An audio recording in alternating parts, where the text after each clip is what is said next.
Greetings again, sports cards aficionados. This is Andy with another video. Hope everybody is doing well. So today I wanted to talk about something a little more controversial. Recently I've been watching videos from my buddy Tony Talks Cards, and John from Nerding Out with Cards, and most recently Jeff with Fine Card Collector, talking about grading and their lack of interest, I guess, in it. Maybe that's the right way to put it. I don't know. But I mean, you can check out their videos for yourself. But basically saying that they're not interested and they would rather not do it, and completely understand and appreciate their perspective. But I wanted to offer a little bit of my story with grading because it's been a big part of my collecting adventure the past year and a half, and maybe talk about some of the reasons why, and present kind of showcase where I am with my project. Anyway, about a year and a half ago, I did a video talking about my desire to get some cards graded, basically enter into the card grading market, as it were. And at the time, I had 3 cards that were graded in my collection. This being the first, which is a BVG version of an 8.5 of Bill Monboquette. That was card number 1. I also had a PSA example of Mini Rojas from 1969 in a 7. And third card I had was this 1955 Ted Williams in an SGC 3.5. So at the time, I was trying to figure out what card grading company I wanted to submit to. Those seemed to be the 3 biggest options, and coincidentally the cards that I had in my possession. So I decided to go with SGC, mostly for aesthetic purposes. I really think this is the best looking for vintage cards, which is what most of my collection is. So anyway, the past 18 months or so, this was February of last year, I've been getting cards graded, and the numbers are, let me read that to you. I wrote this down. So I did 21 submissions since February of 2024 for a total of 509 cards, of which 3 were not graded because they were returned for various reasons. 75 of those cards are still with SGC, which leaves me with 431 SGC graded cards now in my collection. Plus, I have another 60 or so of SGC graded cards that I bought through eBay and other sources. So roughly 500 cards right now in my possession that are graded by SGC. So that's kind of the hard numbers about it. And obviously, a large portion of my card budget went to getting these cards graded. A good chunk of my disposable income was spent on grading these cards. Okay.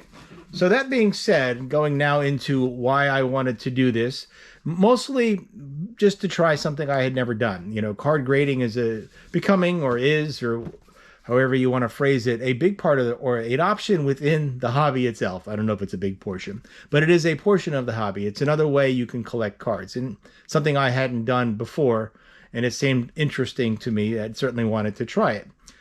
So I can certainly see, and this is after 18 months of retrospective, and I'm going to showcase my cases, and I've got 6 of them at the end of this video, what I've actually got graded, what that looks like.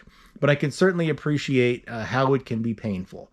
I certainly have had emotions in this process where I was a little surprised and disappointed in grades, although I kind of know, I can go back and look at them and give myself the 10,000 excuses as to why it got the grade that it did. But the first question that I had to ask myself after I started doing this is, do the grades really matter?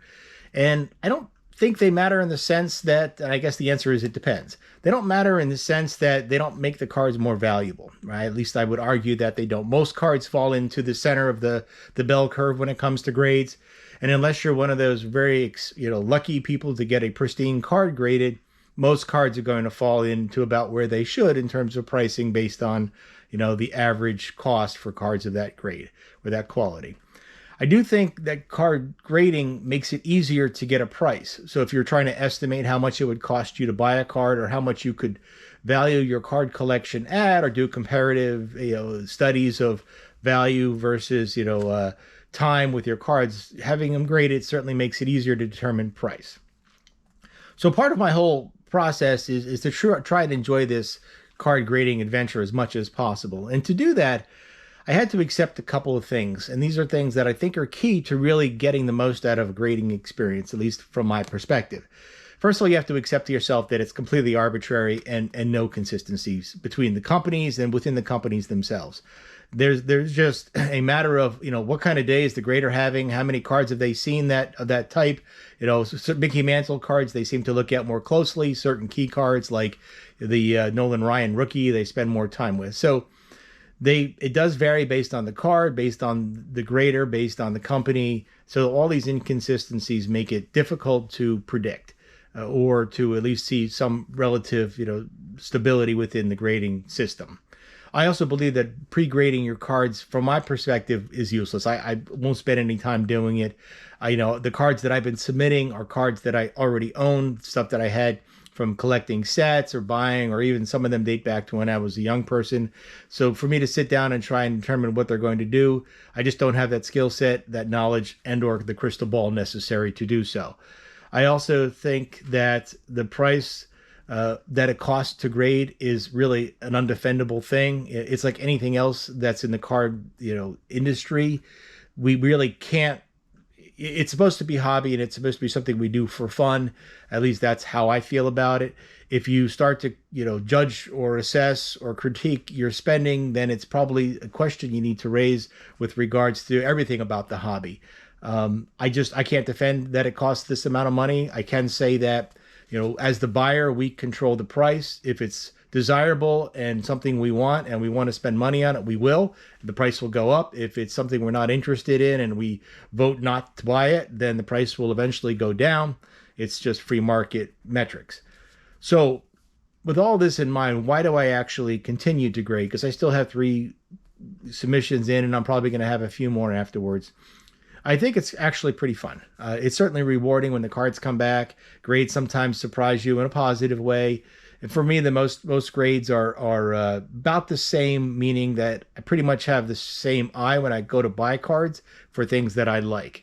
I appreciate the way that the cards look in the slabs. I think having them in the SGC slabs is sort of like adding a matte and finish to your painting. Sure, the painting is beautiful, but once you frame it and put it up on the wall, or once you turn it into, something with some borders, I think it adds to the whole visual appeal. I also think that grading makes the cards unique. So if there are 10,000 1954 Topps #1 Ted Williams cards in the world, there's only one with my number on it, which is the number I got when it got graded. And I do have a few Pop One cards, which are not because they're fantastic cards, but because they're, low cards that aren't graded too often, and they got a grade that no other card has yet to have gotten.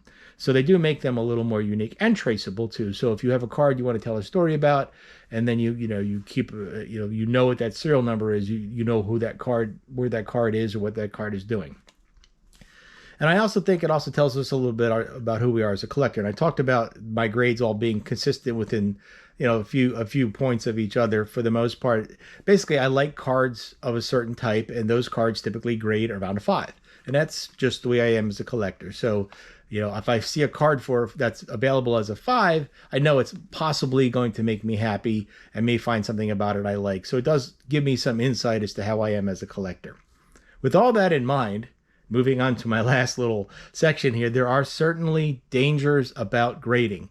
And these are things that I want to highlight because it's important to consider. At least this is what I tell myself as I go and submit these cards, that grading is heavily influenced by others, right? Other videos, other YouTube creators, other collectors, even the card companies themselves, or the slabbing companies themselves, influence our decisions to spend money on this. And that's the whole reason I got started in the beginning.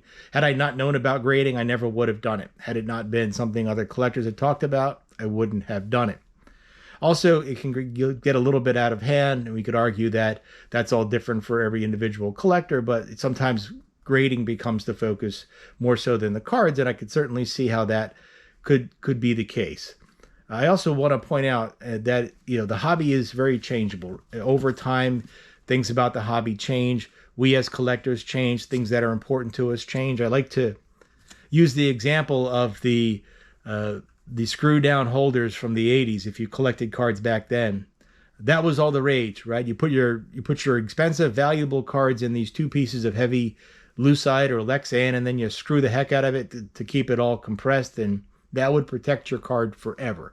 Well, it turns out that their arguments is that that actually damages the card. And so when you thought you were doing the right thing, you were doing the wrong thing. So because of the fashion type, nature of our hobby, things come and go.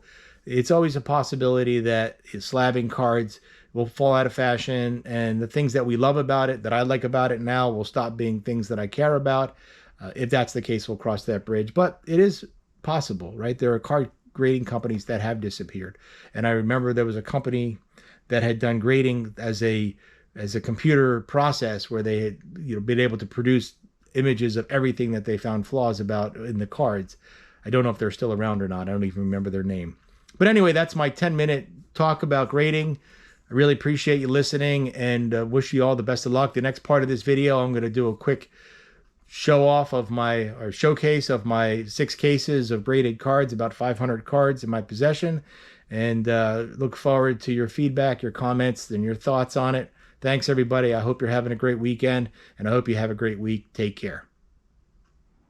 All right, so these are the 6 slabs, the cards that I had got graded over the past year and a half are in these slabs. Now, there are a few that I bought from other sources, from eBay and card shows. So there's over 500 cards. I think I bought around 60 or 65 additional cards to add to the 430 cards that I had graded. So the 6 slabs, this first one, the silver one, contains 1952 Topps cards only. And I'm working on this set. I've got about 360 out of the 407 cards. And obviously the big expensive ones I don't have. But you can see that I'm slowly getting them all slabbed. Right now I'm working on trying to get all the rookie cards, of which there are 129 and I've got 104. So anyway, so there's my 1952 slab Topps set, or a graded Topps set. The rest of the cards that I have are still in my binder. So these are relatively consistently in year order. And in this next box, it starts with tobacco cards. And there's cards from the 30s, and then goes into the 40s. And I'm also working on the 1940 play ball set, which I think is a great and underappreciated set. There's some 48 Bowmans, 49, 50 Bowmans, 49, 50, 51. And then it jumps to 54 Topps. I've got quite a few of those slabbed. And then a Bowman set as well. I'm working on that. I think the Topps set I'm 2 cards short. The Ernie Banks and the Hank Aaron rookie cards. The 54 Bowman, I'm about 20 cards short. There's a Red Heart from 54. The next box is the 1955, starts at 1955 Topps. And then it jumps to 56, which are over here. I'm sorry, 55 Bowman first. I can't forget the television cards, man. There's 55 Bowmans. I got a couple of Shane's for some reason. And then there's the 56 Topps set. And you can see I've got quite a large quantity of those cards actually slabbed. That set I am 1 card short of being completed, which is the Mickey Mantle. The 1957 Topps set, and I've got a bunch of those cards graded as well. I'm about 5 or 6 cards short of that set. So there's the first 3. All right, jump to the other side here. And it takes over from 58 Topps set, and then 59. And both of those sets I'm under 10 cards from being completed. These are 1960s. There's about 4 or 5 cards from completing that set. There's 1960 Fleer. I think that's my only one. 61 Topps set. I'm getting close to that as well. And then it jumps up to 62 Topps set. And then 63s. Beautiful set. 64s. 65s. There's 66s. I showed up some of those recently. And then 67s, which is this portion here. And this portion here, I'm 1 card short of that set, which is the Tom Seaver rookie. This last box, it jumps from 67, and then I've got a couple of 68s graded. Some 69s, 1970s. And then I don't have any 71s in SGC. I'm not sure what I'm going to do with those. 72s, 73s, 174, which is the Hank Aaron, a couple of 75s, you know, some of the rookie cards and stuff. 76, I've got a big chunk of those in here. I've showed some of those off already. My 77, 78 football card, there's some 78 Topps cards, 79s. And then at the last little group here, I've got cards that go all the way up to fairly ultra modern. And these are just cards that I've picked up or that I enjoyed and I wanted to get graded. I have this, like these heritage cards. I wanted to get those graded. So that's it. So those are my 6 cases of graded cards that I've been collecting over the past year. I think it's pretty cool. I really do think it's a fun way to collect. And it really is just like another way within the hobby, for my opinion, to collect.